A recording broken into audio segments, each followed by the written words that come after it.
Hi guys, क्या कर रहे हो? बैठा हूँ, क्या करेगा भाई साहब।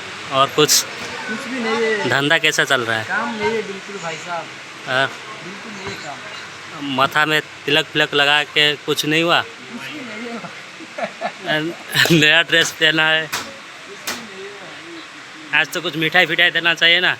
दिया था ना, प्रसाद दिया था ना, कब दिया था? प्रसाद सुबह दिया था। अरे वो छोटा वाला केला दे के बुला दिया। प्रसाद का आवाज एक्चुअली यार, क्या यार ये इतना प्रसाद कौन देता है? इतना थोड़ा सा प्रसाद कौन देता है? कितने आदमी वहाँ पे है, कितना इनके वहाँ पे काम कर रहे हैं, कितना रहेगा? भगवान का पूजा किया है तो ज़्यादा देना चाहिए था ना, थोड़ी में क्या होगा? वो अच्छा ज़्यादा जितना खाए प्रसाद जितना खाएगा वही प्रसाद। पेट नहीं भर रहा है ना। अच्छा पेट नहीं भर रहा है। तुम बोलो, मन दुख में क्या बैठा है? मंगरू बोलो, धंधा कैसा चल रहा है? अरे बहुत बढ़िया चलता है, बहुत बढ़िया चलता है।